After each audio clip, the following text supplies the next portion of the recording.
మీరు సలార్ సినిమా చూసారా? చూడలేదా? నాకు తెలిసి మీలో చాలామంది చూసే ఉంటారు. యంగ్ రెబల్ స్టార్ ప్రభాస్ విశ్వరూపం చూపించిన సలార్ మూవీని ఎవరు మిస్ అవుతారులే, కానీ ఓటీటీలోకి వచ్చేసాక కూడా సలార్ మూవీ గురించి ఇప్పుడెందుకు మాట్లాడుకోవాల్సి వస్తుందో ఈ స్టోరీ ఎండ్లో చెప్తాను. సలార్లో ఓ కీలక యాక్షన్ సీక్వెన్స్ను మాత్రమే కాకుండా ఆ యాక్షన్ సీక్వెన్స్కు ఆయువు పట్టు లాంటి ప్రభాస్ రోరింగ్ డైలాగ్స్ను కూడా కాస్త గుర్తుకు తెచ్చుకోండి. మిస్ కాకుండా ఈ స్టోరీ ఎండ్ వరకు చూడండి.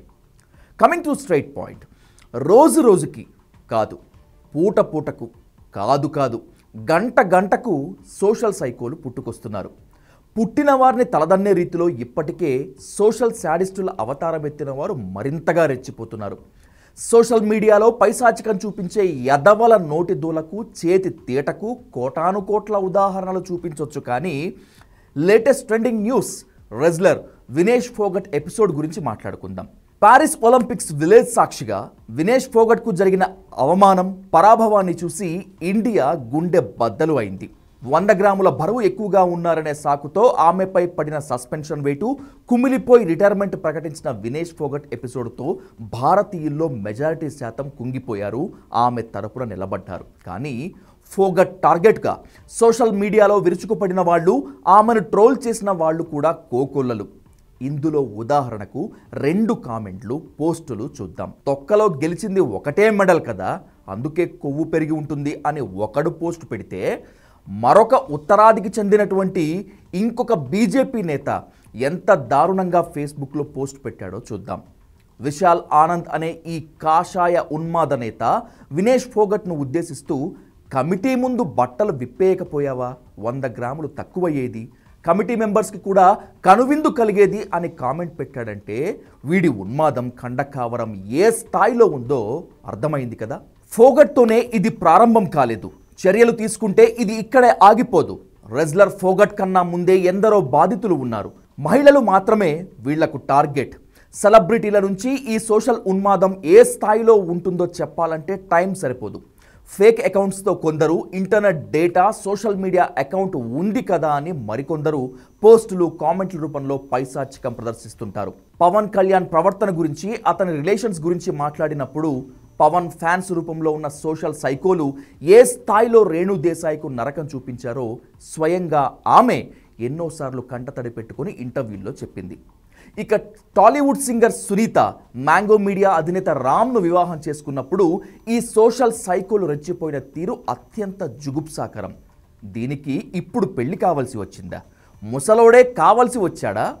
ఈ వయసులో పెళ్లి చేసుకొని ఓల్డేజ్ హోమ్స్లో హనీమూన్ చేసుకుంటారా అంటూ ఒళ్ళు బలిసిన సోషల్ సైకోలు రెచ్చిపోయారు. సమంత, చైతు బ్రేకప్ టైంలో కూడా ఇదే తంతు. ఐటమ్ సాంగ్లు చేస్తుంటే, మరో మగాడితో సాంగ్స్ రూపంలో కులుకుతుంటే ఏ మగాడు మాత్రం భరిస్తాడు అంటూ ఆమె క్యారెక్టర్ను డీఫేమ్ చేసే విధంగా సోషల్ మీడియాలో ఏ విధంగా ఉన్మాదపు వాంతులు చేసుకున్నారో కొత్తగా చెప్పుకోవాల్సినటువంటి పని లేదు. అంతెందుకు, ఇటీవల పద్మ అవార్డులు అందుకునే క్రమంలో ఓ అమర జవాన్ భార్యను ఎలా ట్రోల్ చేశారో, పురస్కారాన్ని ఆమె అందుకునే క్రమంలో ఆమె అందాన్ని వర్ణిస్తూ ఎలా పశు వాంఛలను పోస్టులు, కామెంట్ల రూపంలో వ్యక్తపరిచారో చూస్తే మేసం తిప్పాల్సిన దేశం కాస్త తలదించుకుంది. కొన్నాళ్ల క్రితం తెలంగాణలోని మిర్యాలగూడలో కుల ఉన్మాదానికి బలైపోయిన ప్రణయ్ భార్య అమృతపై కూడా ఇవే పైశాచిక పోస్టులు, కామెంట్లు. ప్రణయ్ శవం పక్కనే కూర్చొని అమృత గుండె పగిలేలా ఏడుస్తుంటే ఫిగర్ సూపర్గా ఉంది అంటూ కొందరు వాగితే, ఒళ్ళు బలిసి సుఖాల కోసం పెద్ద మనిషి అయిన వెంటనే దళితుడి కోసం పోయింది.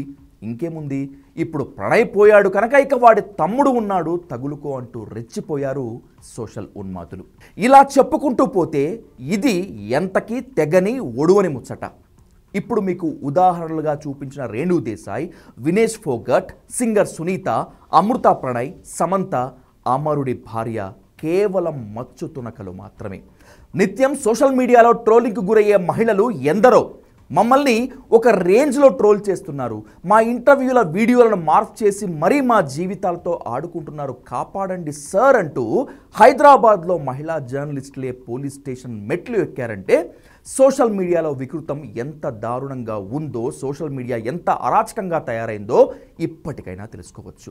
వృత్తి ఏదైనా కావచ్చు, హోదా ఏదైనా అయి ఉండొచ్చు, ఆడవాళ్ళు అయితే చాలు సోషల్ సైకోలకు శాడిస్టులకు అలుసు. ఇక వాళ్ళు సెలబ్రిటీలు అయితే ఇక ఈ నరరూప రాక్షసుల పైశాచికత్వానికి అంతే ఉండదు. మగవాళ్ళు కూడా తలదించుకునే రీతిలో పోస్టులు, కామెంట్లు, మీమ్స్, మార్ఫింగ్ వీడియోలతో విషం కక్కుతారు. బాధితులకు నరకం చూపిస్తారు. వీళ్లకు జాలి, దయ, కనీస మానవత్వం వావి వరుస అసలే ఉండవు. దారుణంగా ట్రోల్ చేసేస్తున్నారు. సభ్య సమాజంలో తల ఎత్తుకోలేకుండా చేస్తున్నారు. ప్లీజ్ డూ జస్టిస్ సార్ అంటూ పోలీస్ కంప్లైంట్ ఇస్తే ఏమాత్రం పట్టించుకోకుండా అత్యంత బాధ్యతారాహిత్యంగా స్పందించి, అయినా ఆడాళ్ళయుండి మీకు సోషల్ మీడియాలో ఏం పని, ఎందుకు, అందులో ఫోటోలు అప్లోడ్ చేయడం ఎందుకు అని ఉచిత సలహాలు ఇచ్చిన పోలీసులు కోకొల్లలు ఉన్నారు. మరి ఇలాంటప్పుడు ఏం చేయాలి? సిస్టమ్ పట్టించుకోనప్పుడు ఏం చేయాలి? సోషల్ సైకోల బారి నుంచి కాపాడేందుకు ఎవరు రావాలి అంటే ఈ మధ్య సోషల్ మీడియాలో ట్రెండ్ అవుతున్న డైలాగ్స్ సలార్వే. కాటేరమ్మ రావాలి. ఓవేళ కాటేరమ్మ రాకపోతే తన కొడుకును పంపించాలి. కాటేరమ్మ కొడుకు వచ్చి ఈ సోషల్ సైకోల పని పట్టాలి. ఒళ్ళు బలిసి తెగ కొట్టుకుంటున్న మందల మీద విరుచుకుపడాలి. మందలో బాగా కొవ్వు పట్టిన తోడేలను ఒడిసి పట్టాలి. సంతకు పోయి తోలుకు వచ్చినట్లు లాక్కొచ్చి 2 నిమిషాల్లోనే రెడీ చేయాలి. పసుపు పూసి బొట్టు పెట్టి అప్పుడు సన్మానం చేయాలి. కనీసం ఒక్కడికైనా సరే కాటేరమ్మ కొడుకు ఒక్కసారైనా వచ్చి ఇలా సలార్ ట్రీట్మెంట్ ఇస్తే అంతా సెట్ అవుతారు అనేటువంటిది బాధితుల వెర్షన్. ఫేమస్ డైరెక్టర్ శంకర్ డైరెక్షన్లో వచ్చిన భారతీయుడు 2లో కూడా ఇలాగే సోషల్ మీడియాలో #ఐ ట్రెండ్ అయితేనే ఇండియన్గా వచ్చి అక్రమార్కుల భరతం పట్టాడు కమల్ హాసన్. మరి కాటేరమ్మ కొడుకుగా వచ్చి సోషల్ మీడియా సైకోలు, శాడిస్ట్ గాళ్ల పని పడతాడా? అసలు అలాంటిది జరుగుతుందా అనేటువంటిది $1,000,000 ప్రశ్న. కాటేరమ్మ వచ్చినా, కాటేరమ్మ కొడుకు వచ్చినా, వచ్చి సలార్ మార్క్ ట్రీట్మెంట్ ఇచ్చిన మహిళల మీద వేధింపులు ఆగిపోతే చాలు అనేది మరొక వాదన. Let's see.